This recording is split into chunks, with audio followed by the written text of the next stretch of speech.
Oh, welcome back. Good luck.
Yo, Yo, you up for cycling right now? I haven't slept in since yesterday. So you're not cycling today? Maybe tomorrow, yeah. Or,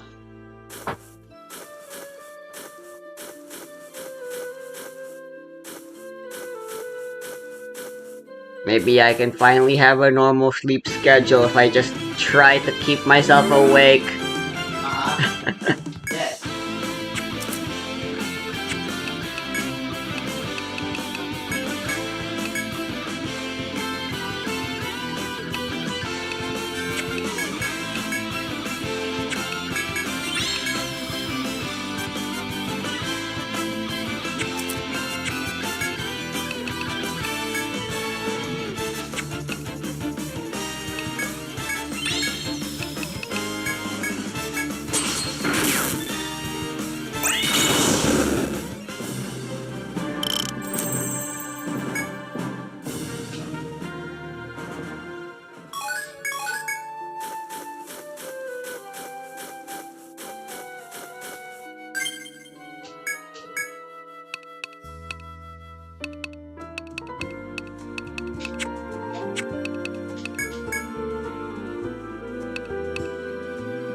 interested in.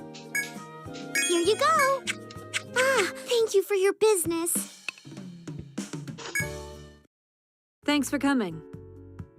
Okay, let's hear it. Anything else? So, what do you want?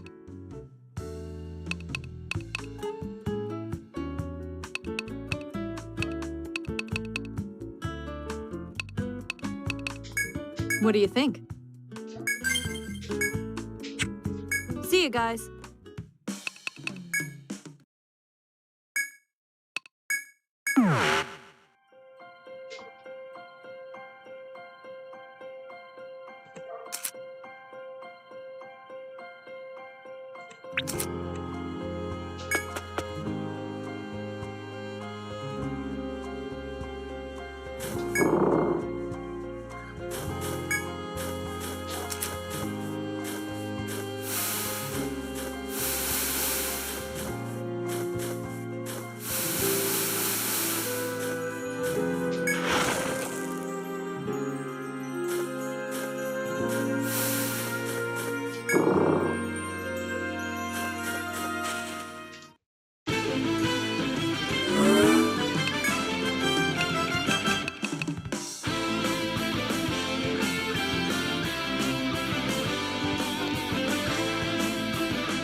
you guys. What do you got for me? Not bad.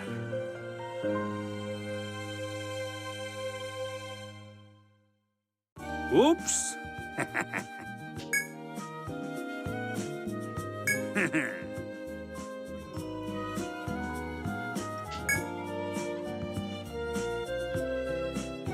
Yeah.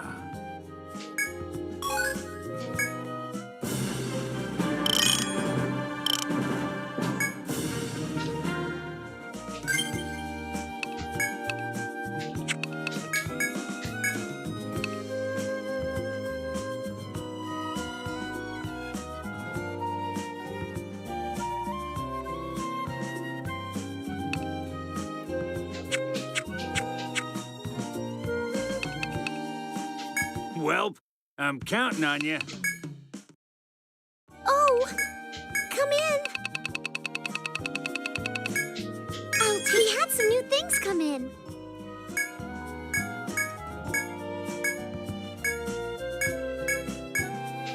Ah, could I help you with anything else?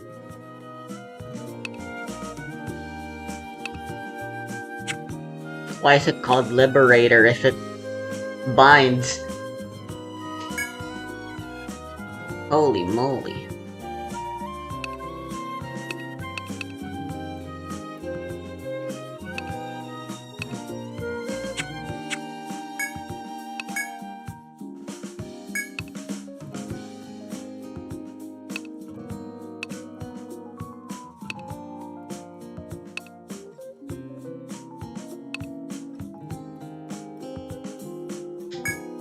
Here you go.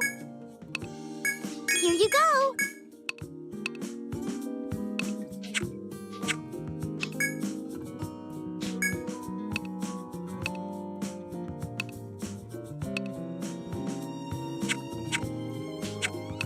Oh, of course.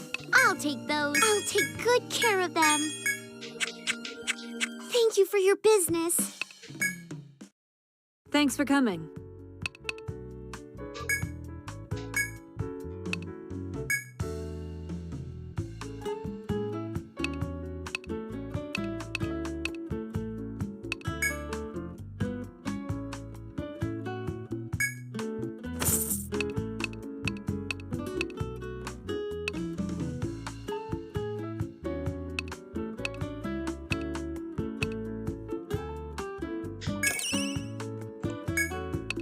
You've got a deal.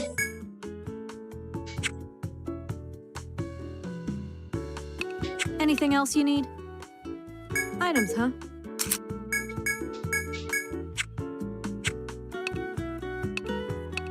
How do I handle this? What? Oh.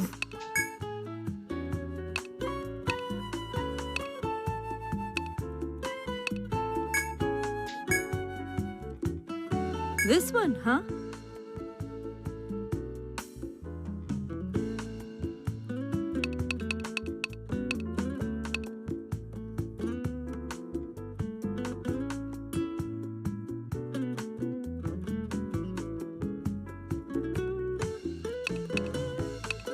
We'll try making. Let's get started. All right, it's ready.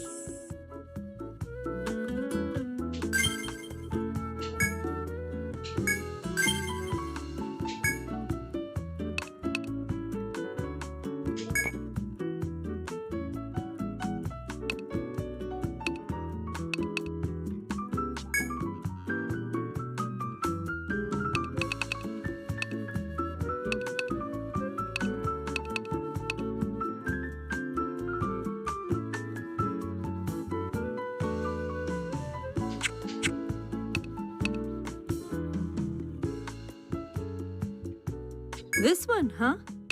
Oh, I see.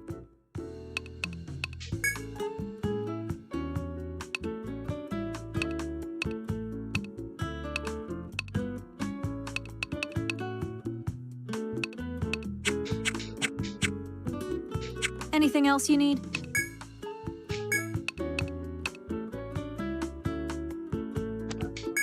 What do you think? See you guys.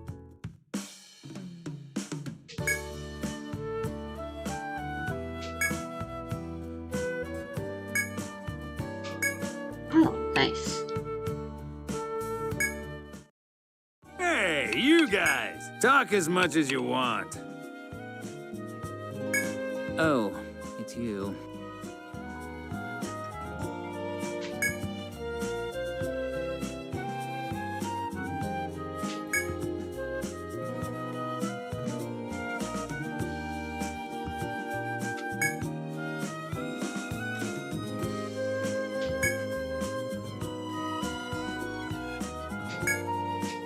Talk as much as you want.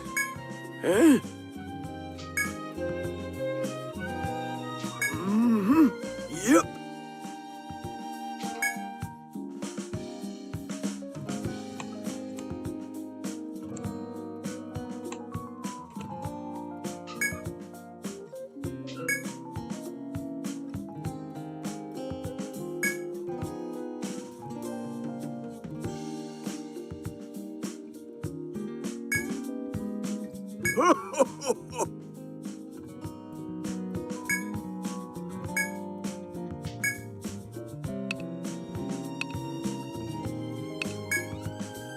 Not bad. Oh hey, the hit taker Grimoire.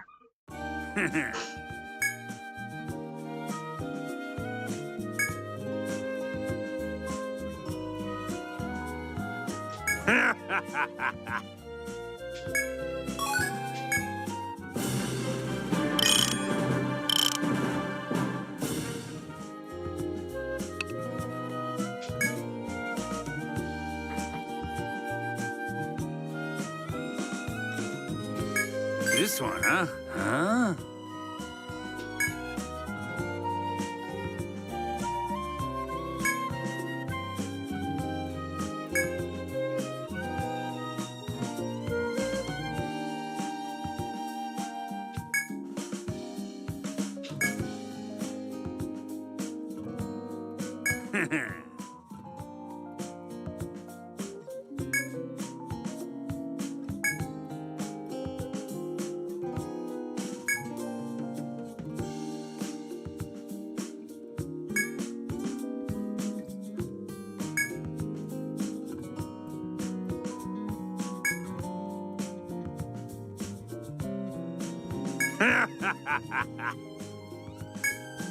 That's easy enough.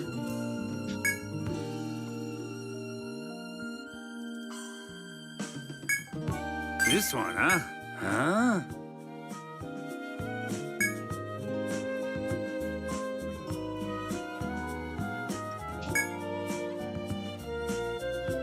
Hmm.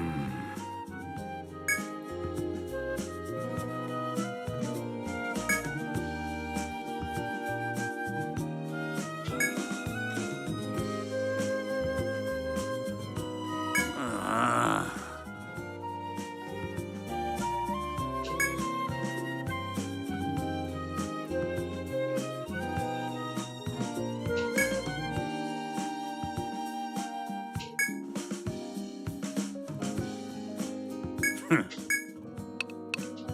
Talk as much as you want.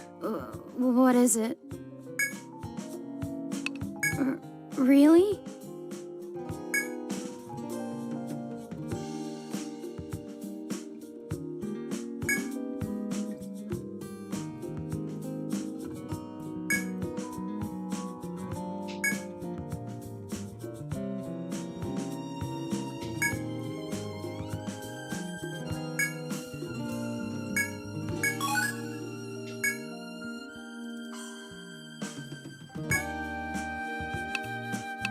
Welp, I'm counting on you.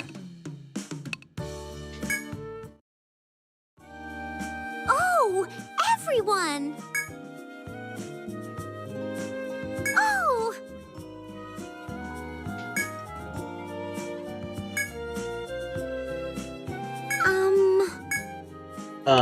No. I'm sorry.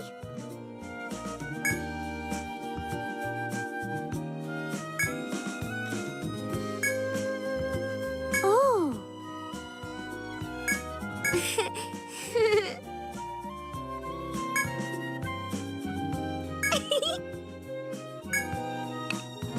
Oh, of course. I'll take those. Ah, could I help you with anything else?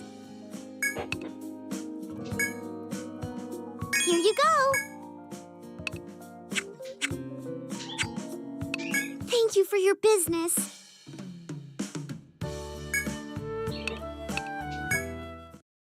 Hey, you got... What do you got for me? Not bad.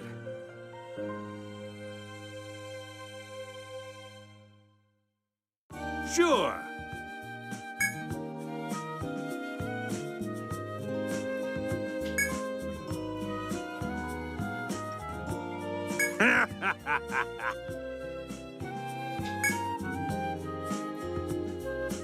Oops.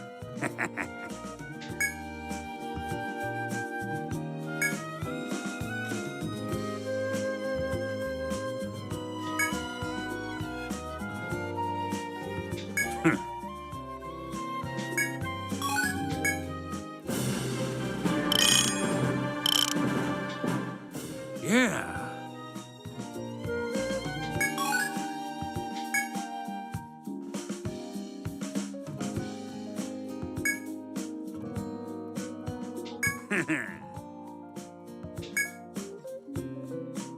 All right. What'll it be? Talk as much as you want. Welp, I'm counting on you. Thanks for coming. Doing this then? All right.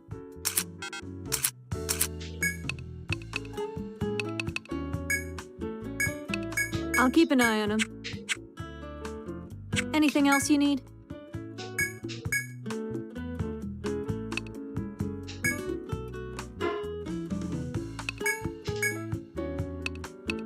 It's only level 1. Hilarious.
See you guys. Welcome. Oh, okay. Let me know the guest book is here. Good luck.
On August 8th, 2014, a struggling Christian is animator that from Texas released Five Nights at Freddy's. You probably knew that already. Five Nights at Freddy's was a huge success, and in the decade that followed, it came to be one of the most successful horror franchises of all time. But the success of FNAF didn't come out of nowhere. Its rise is intertwined with the rise of internet culture and the theory crafting scene, specifically one person, Matthew Fear Patrick and the game theorists. In 2014, a game like FNAF becoming a viral sensation made sense, but it becoming a massive multimedia franchise was unprecedented. It's a very short game with an extremely simple premise. A security guard is working a dead-end night shift at a pizzeria with haunted animatronics. Through context clues, phone conversations by a man dubbed Why does Phone Guy, every fucking and video newspaper essay clippings, start with we this figure out that they're haunted by the pointless spirits of dead thing? children. That's a compelling premise, but at first it's not immediately clear that anything further is going on, much less the complicated lore Five Nights at Freddy's would later be known for. Did the series creator Scott Cawthon intentionally write a decade-spanning, complex backstory for one tiny little game? Almost certainly not. But it would take very little time for FNAF to become exactly that. The Game Theorist channel was started by Matt Pat in 2011. Two of them. Technically, he's not the only person who made content on the channel. That's why it's called the Game Theorists, but he was always the face of the channel, and definitely its biggest star. His show was called Game Theory, and when it first started, it covered the science of video games, but as it went on, it shifted to being more about literal theories. In October 2014, he released his first video covering Five Nights at Freddy's. It was a big success, and as FNAF grew, so did the Game Theorists. I actually did the math at one point, and I found out that 8.7% of the videos on the Game Theorist channel is FNAF related, which is kind of insane once you consider the amount of videos on the channel. This symbiotic relationship isn't the only reason both entities were popular, but both Matt Pat and Scott Cawthon have acknowledged each other as big reasons for their own successes. When Matt Pat retired from YouTube in 2024, Scott Cawthon made a cameo in this video, and when FNAF received 2 movie adaptations in 2023 and 2025 respectively, Matt Pat had roles in both of them. So just how did both properties become so big? That's something I wanted to find out. Not by actually playing the games, of course. I'm doing something that takes a lot more work than that. Watching every single one of the 68 Five Nights at Freddy's videos created by Matthew Natra for the Game Theorist channel. Do they still hold up? Were they ever good to begin with? How has Matt Pat's theories influenced the growth of his channel and Five Nights at Freddy's as a series? All these and more will be answered today as I go over my thoughts on 10 years of Five Nights at Freddy's history. I will not be covering any film theory videos, nor any of his live streams on the GT Live channel where he plays the games. I watched 68 videos, I'm so Let's tired. go. Doing this project was very nostalgic to me. Game Theory is one of the earliest channels I watched, and and I had some real nostalgic fun watching these older game theory videos from when I was in like the 4th grade. Watching 60 videos was definitely a daunting task, but luckily not a ton of them are super long, at least at first. YouTube in 2014 was an era where videos were much more short and sweet than they are now. When Matt Pat first covered FNAF, both he and Dick were already relatively big. Matt Pat had years of making content on his channel, and a solid video flow. FNAF had already been out for a few months, and it had already gained a following through Let's Players like Markiplier. The whole impetus for Matt Pat creating a Five Nights at Freddy's video was this one tweet where he held a poll to decide if his audience wanted him to make a video on Slender Man or FNAF. It's kind of crazy that it was totally up in the air whether or not he was going to even make that video. And if he hadn't made that video, who knows if FNAF would be as popular as it is today. The actual video itself is almost laughably simple, given the reputation FNAF will later get for its complicated lore. Matt Pat talks about the newspaper clippings found throughout the game, which explain the deal with the animatronics. They're children stuffed into suits, and that's really all the first game was ever meant to be when it was developed. Add in Golden Freddy for that extra layer of mystery, and you got yourself a solid horror game. I find Matt Pat to be really endearing. He talks about it with such enthusiasm and has a genuine talent for presenting lore in a way that preserves the scariness. I was pretty scared by FNAF as a kid, and I never even played the game. It was kind of all because of Matt Pat. This video does something pretty weird, however, because eventually Matt Pat starts to talk about a real-life tragedy. In 1993, a man named Nathan Dunlap shot and killed 4 people and injured 1 more in a Chuck E. Cheese in Aurora, Colorado. Matt Pat's thesis is that FNAF is an allegory for these murders. He even extends it by theorizing that the player is the Nathan Dunlap equivalent in this situation. You're the one who killed each of the kids, and the events of the game are really your nightmares as you're being tormented by the ghosts of who you killed. As far as I know, there's no confirmation that Scott Cawthon even knew about these events, but it is decently likely that he had a passing familiarity with it, so it's not completely unreasonable to draw those parallels, even if it's a bit of a leap in logic. I really don't think Matt Pat was trying to be fully serious with this theory, and it definitely feels like more of an interpretation rather than something actually meant to explain the series. It's like when Matt Pat makes a video about Mario being a communist. He doesn't actually think Super Mario is about communism, he's just trying to do something fun that teaches his audience something. As of right now, what actually happened in FNAF isn't the main priority. The main priority is having fun. Obviously, it was not the interpretation the series would go for in the future, and looking at this video was kind of jarring, considering just how different the series and Matt Pat's videos would get. This video is a little controversial because people have criticized Matt Pat for taking a flippant attitude and comparing a real-life tragedy to some silly horror game. While Matt Pat tries his best to be sensitive about comparing a video game to a real-life tragedy, it does come off as maybe a bit insensitive. I fully believe he wouldn't have made that comparison, or at least went super in-depth with it, if he was making a video about it now. I don't think it reflects poorly on Matt Pat's morality or anything. I think it just could have been handled better. Honestly, a discussion I'm not super qualified to have, and the issues that can arise from true crime as a genre are bigger than the scope of this video. The main takeaway from the video is just how different it is from the FNAF we know today. It's hard to even imagine there was a time we didn't know who the killer in FNAF was. If there's one thing that's impressive about Five Nights at Freddy's, it's that it's got a really quick turnaround time between installments. Five Nights at Freddy's 2 was released just a few months after the first game in November of 2014. After it was released, Matt Pat was quick to start theorizing, and once again, about a month after it came out, he made his first video on it. In Five Nights at Freddy's 2, Cawthon has already embraced the lore crafting fans started to do around this series, and the full story of this game has more layers of mystery how does that than make FNAF 1 sense? ever had. It isn't even immediately clear whether it's a prequel or a sequel at first. Matt Pat proves pretty definitively off the bat it's a prequel because of some lore details like animatronics being allowed to wander through the restaurant. Matt Pat's biggest assertion, however, is one huge theory that completely contradicts the last video. The murderer was actually the phone guy who leaves you messages throughout the game, the one character FNAF actually has at this point. FNAF 2 includes a feature where, after every death, there's a chance that an Atari 2600 style minigame will play out that fleshes out the lore in an abstract way. One of the minigames shows a mysterious purple guy killing children, and another shows him with what appears to be a security guard's badge. Through a little extrapolation, MatPat speculated that phone guy is purple guy. Nice. Is the theory true? At the modern point of the franchise, absolutely not. But when FNAF 2 was the most recent game in the franchise, it was a pretty natural assumption to make, and it's convincing enough. The biggest change in this video is that MatPat isn't just looking at some outside thing and connecting it to FNAF.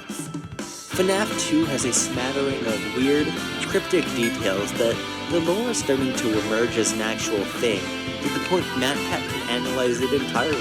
Already, Scott Cawthon is beginning to see the speculation done for his games, and is beginning to build on it. The Five Nights at Freddy's hype train isn't even close to slowing down, because we would get Five Nights at Freddy's 3 just a few months later, and the theories would only get bigger from here. In fact, the next game theory video on FNAF was a 3-parter. It's not super crazy or anything, because each video is 15 minutes at the very most, but it's a lot more than before. Even though his videos are big, MatPat is not the only player in the theory crafting game. The fandom had a whole month to investigate FNAF 3 and to make their own interpretations of the story before MatPat's video came along. The start of MatPat's coverage on FNAF 3 is essentially playing catch-up and summarizing a bunch of information the fandom had already found. So, to briefly summarize the timeline at this point in the franchise, Five Nights at Freddy's 2 is the first game in the timeline and is set in 1987. The main character is Bitten, which is then referred to as the Bite of 87. FNAF 1 is set in the new diner in the 90s after the FNAF 2 location closed down. And FNAF 3 is the last in the series. It depicts the ghost of Purple Guy haunting a horror attraction called Fazbear Frights, which was inspired by the sensationalized accounts of the child murders that were committed at Freddy Fazbear's Pizza. In the end, the place burns down due to faulty wiring. The timeline is fairly simple to follow if you smooth over the unnecessary details, but still kinda makes my head hurt a little bit because the complex ways in which this information is told to you. The actual diner where the child murders takes place isn't any of the diners where the games are set. MatPat rushes through a lot of the details since there's so much, and it already feels like the format of both FNAF and game theory is being pushed to its breaking points. A lot of people would say this series should have ended after FNAF 3, and that it had the perfect amount of lore without getting too complicated.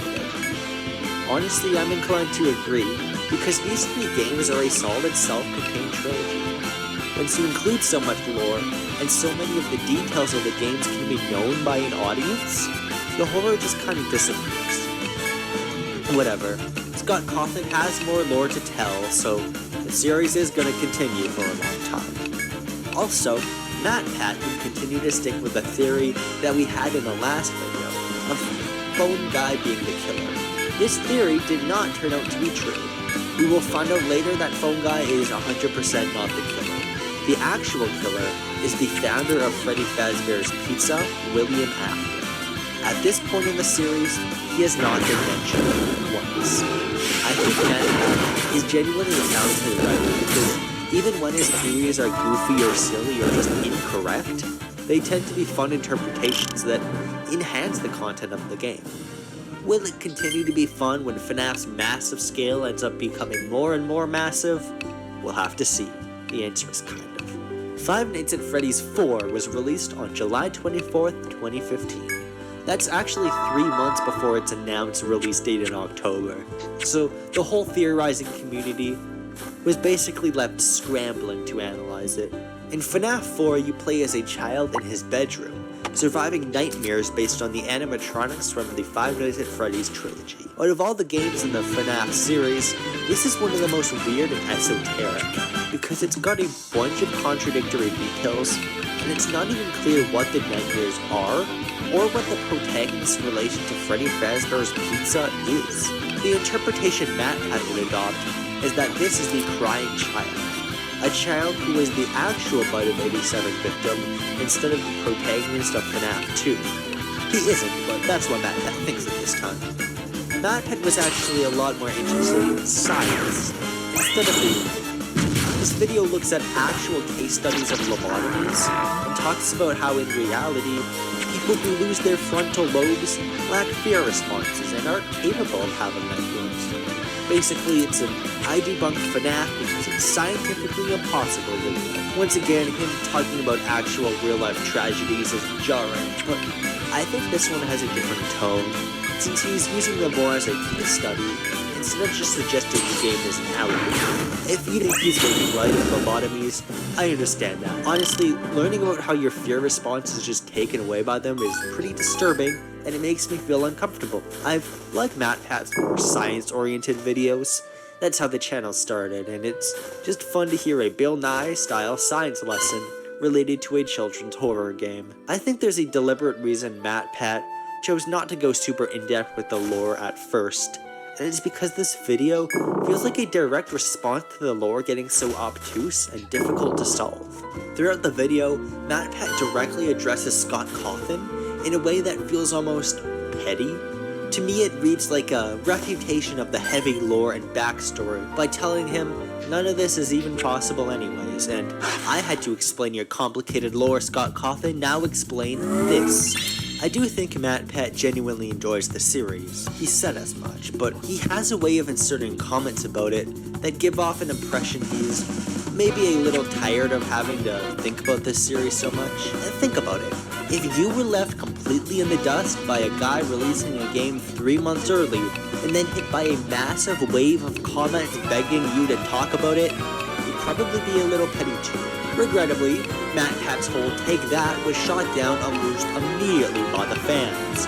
The crying child did not suffer the bite of 87. He got bitten in 1983, meaning his frontal lobe isn't necessarily gone.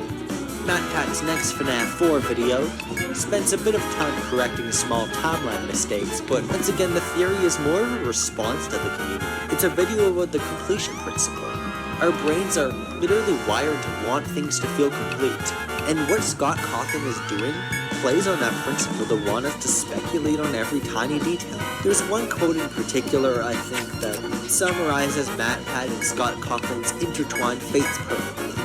MatPat describes Cawthon as having done an amazing and infuriating job of creating a story that looks like it goes one way, but also looks like it might go somewhere else. The series would of course go on to absolutely milk the completion principle.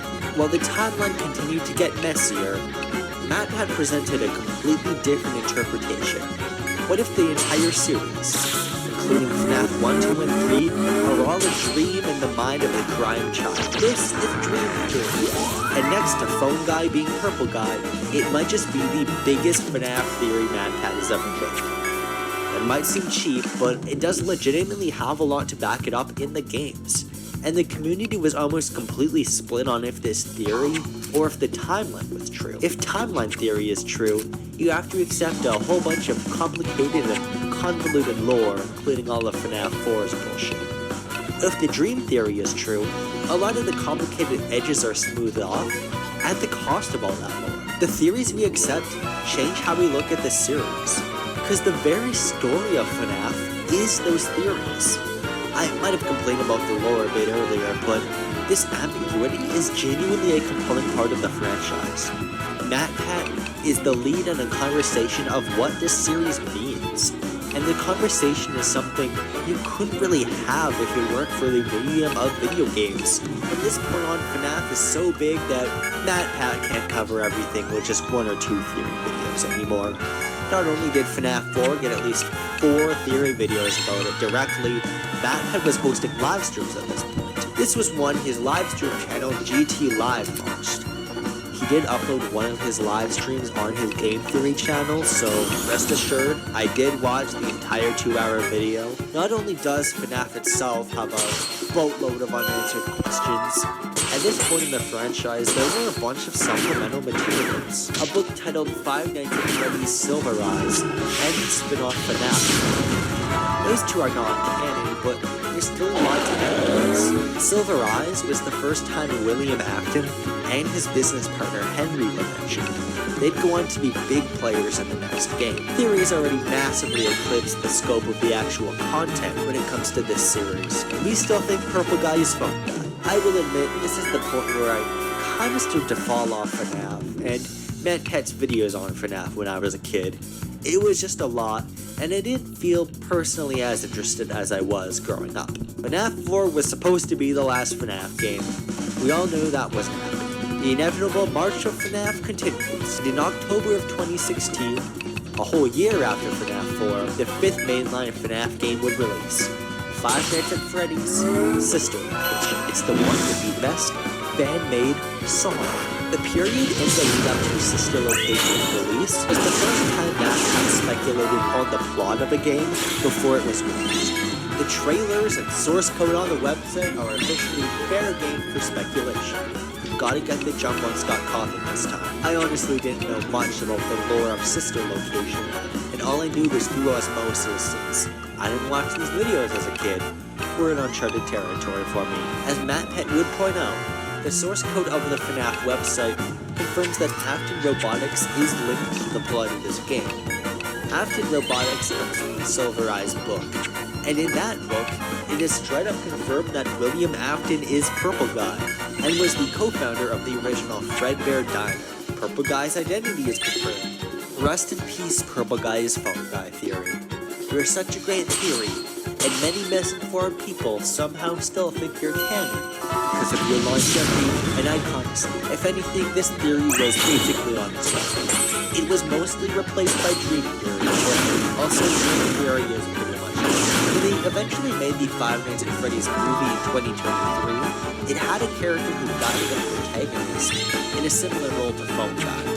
He turned out to be William Afton in disguise. I think that was a little nod to the fanbase and an acknowledgement of this classic theory. Sister Location and the books that were released alongside it almost completely reframed the entire story surrounding FNAF. As Matt Pat painstakingly lays out through digging into the lore, the whole scope of the story is now an interfamiliar conflict between members of the Afton family. William Afton was the original founder of Fredbear's Diner and the man behind the slaughter. He had a daughter who was grabbed and killed by one of his animatronics, Baby, and he had two sons. One of them is the crying child, who was killed in the Bite of 83, and another is Michael Afton. Michael is the protagonist of Sister Location, and was retroactively made the protagonist of the FNAF trilogy. He's basically on a quest to put the spirits of the children killed by his father to rest, and to finally end his father's reign of terror, which was accomplished at the end of FNAF 3 when he sets Fazbear Frights ablaze. So it's all solved, I guess. The entire series was actually about a family we only now know about. The lore around Sister Location is extremely controversial because it completely changes the context of past games. Good horror media usually holds their stories or broader lore back because knowing the full mystery around the killer basically sucks out all the tension. And yeah, replaying FNAF 1 knowing full well what the story is makes it less scary. Furthermore, the reliance on books to tell their story is just not fun. Nobody reads them. Even Matt Pat makes plenty of jokes at their expense. By the way, low blow, Scott, forcing people to read in order to have any sort of clue as to what's going on in the franchise now? Because seriously, without reading the book, you would have no clue the importance of William Afton. Oh well, that's what I'm here for. It feels like theorists like Matt Pat are doing Scott Cawthon's job in summarizing the information from these bargain bin Goosebumps books that don't even have good writing. With all that said, yeah, the story of the Aftons is pretty compelling. The idea of a family torn apart by a mad genius dad's obsession with animatronics is an interesting story, and there's something genuinely good there, even if it's told in a clunky way. There's a reason this would stick around so much in the public consciousness surrounding FNAF. And when I watched Matt Pat lay out the whole timeline in his funny theorist way, it still felt satisfying to complete, even if it negatively affects how I enjoyed the previous games. I will say though, I'm definitely starting to feel fatigue around these videos. It might just be that I watched 10 of them in a row, but there's only so many I just solved the FNAF lore videos I can handle, and I will be taking a break before I binge a bunch of videos on FNAF 6.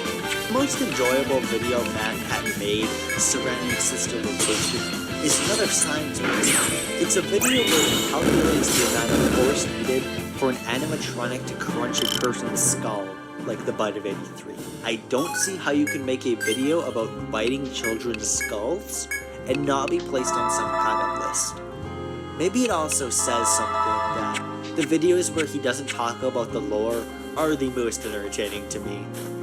This is also not super relevant, but in one video he shows a meme showing Baby from FNAF on the poster of Baby Driver, and I just realized this video was uploaded in 2017.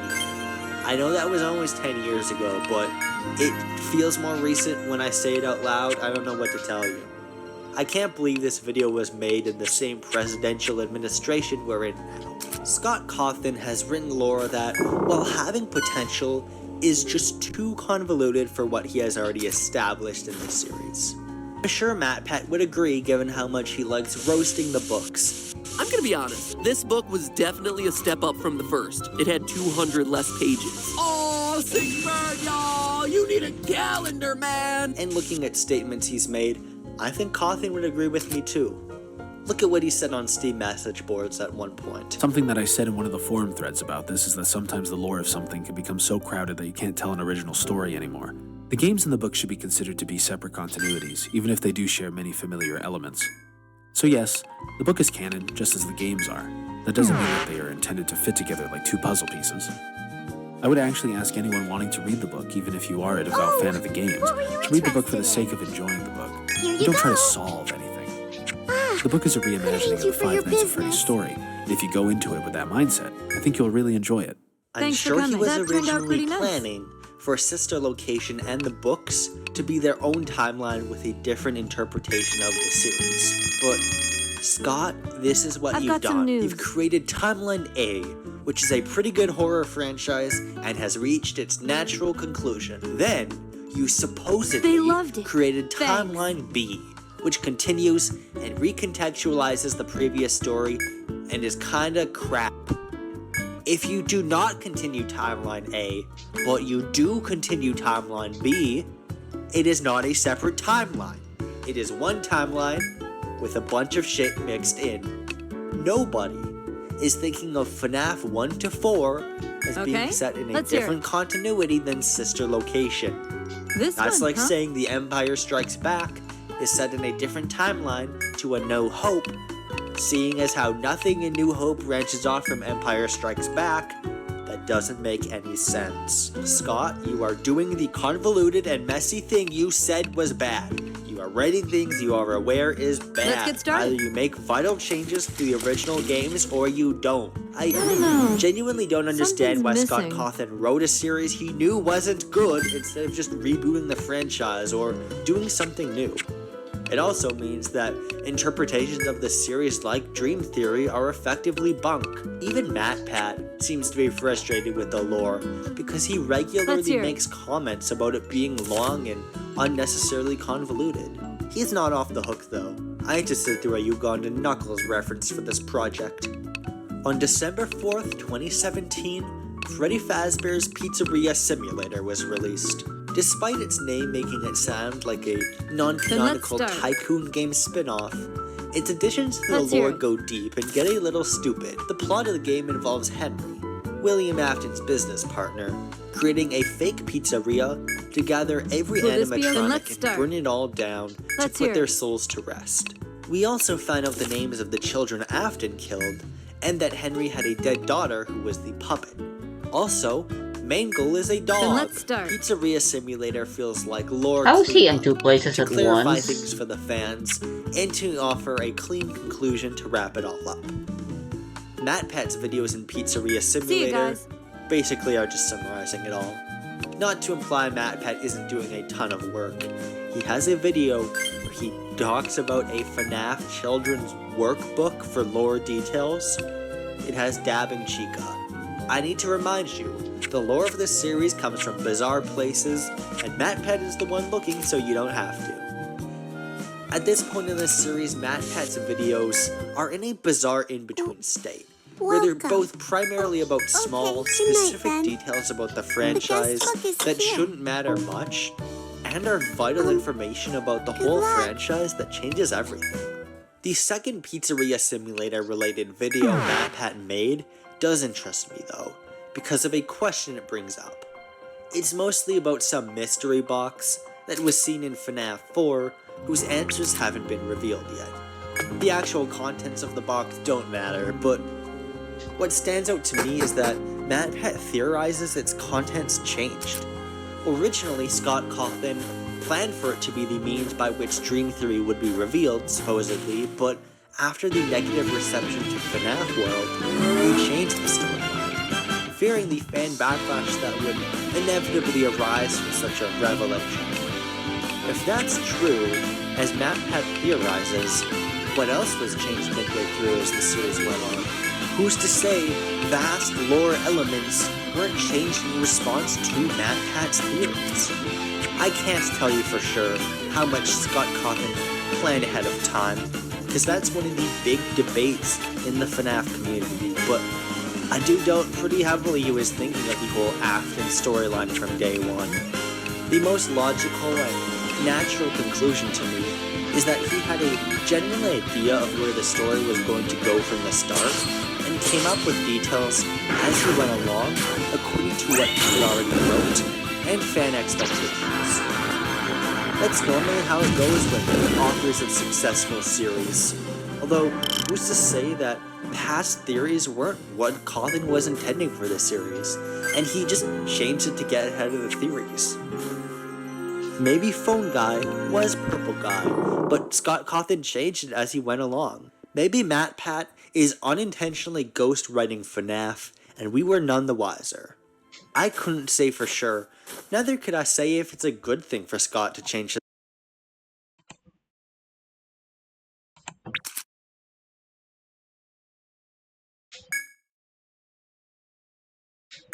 Truly regrettable. So, you press on despite the warnings.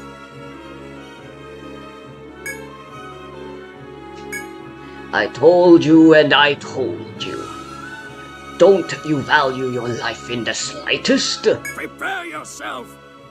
But you didn't listen, and now there will be consequences. A little too early for this, don't you think, old man? Last time I had an encounter like this, it was in the final... It was in the deepest part of the labyrinth.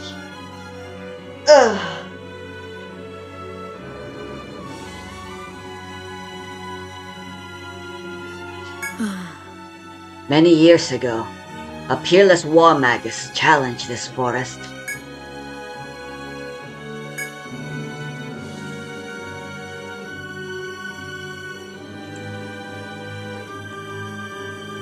The war magus had skilled companions, and their progress in the labyrinth was smooth. They passed the first stratum, and the second, finally reaching these frozen grounds.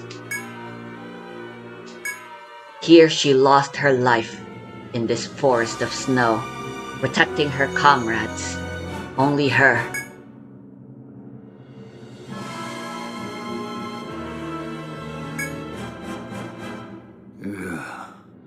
If it ended there, it would only be one of many such tales. But that is not our story's end. Have you heard the legend that this labyrinth is governed by the ruler of heaven? He became fascinated with her soul after she died, giving her eternal life after a fashion. But what this overlord calls eternal life is to give up your hold on humanity. The overlord's gift turned her into an inhuman fiend. We're gonna kill her. Even so, we can't abandon her. If you go on ahead, you won't have a choice. You'll have to fight her transformed friend. But no matter what she looks like now, no matter what she is, she's one of us. I'm afraid your little journey is ending here and now.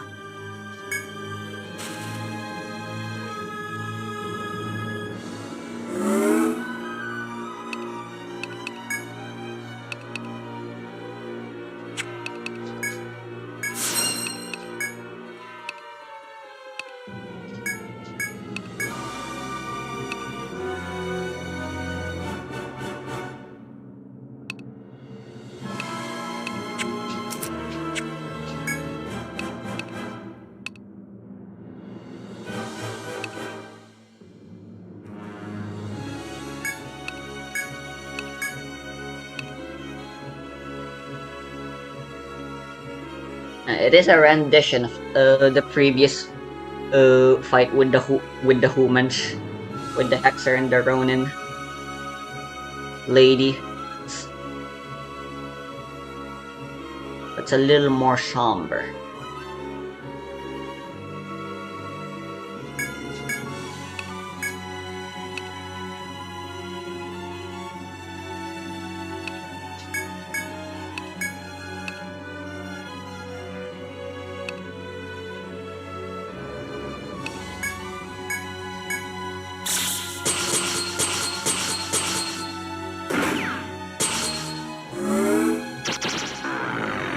Oh, nice.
Ricochet shot.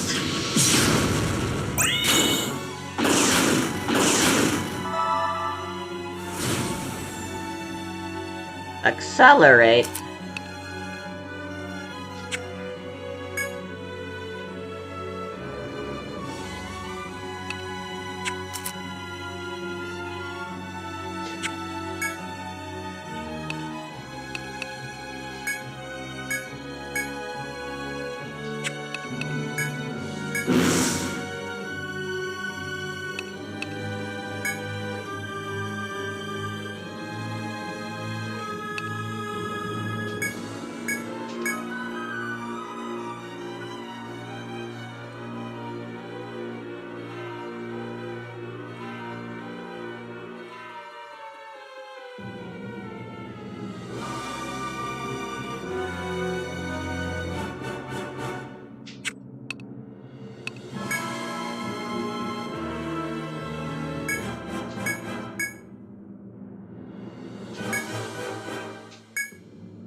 Let's see who's faster.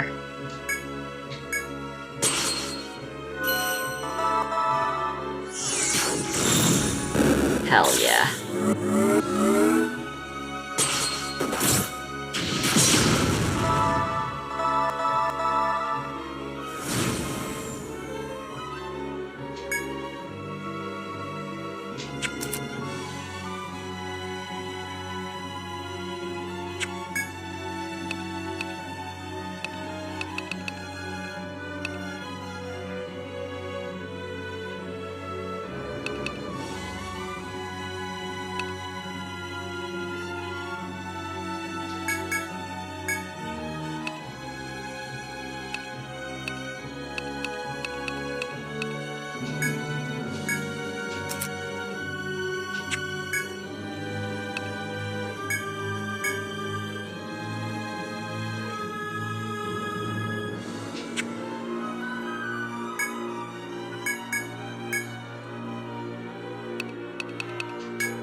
The hell?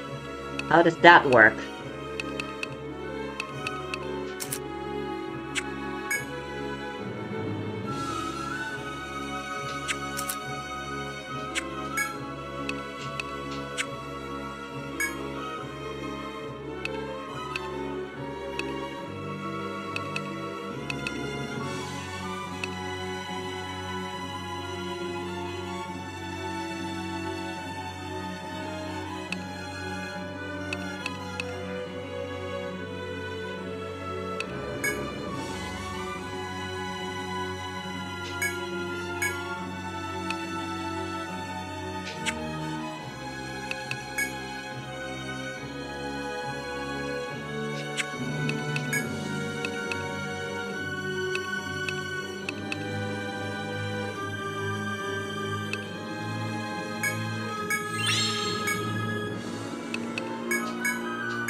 He's probably immune to headbind.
Whoa!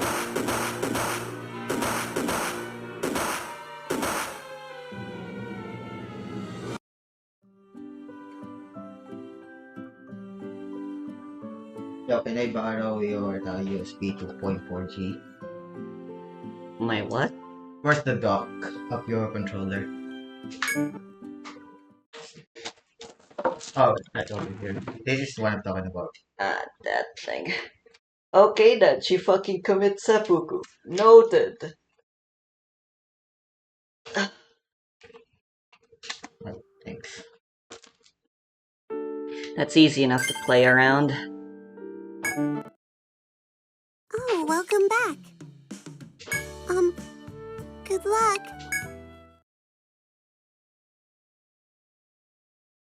Actually, I'm gonna go have lunch, actually.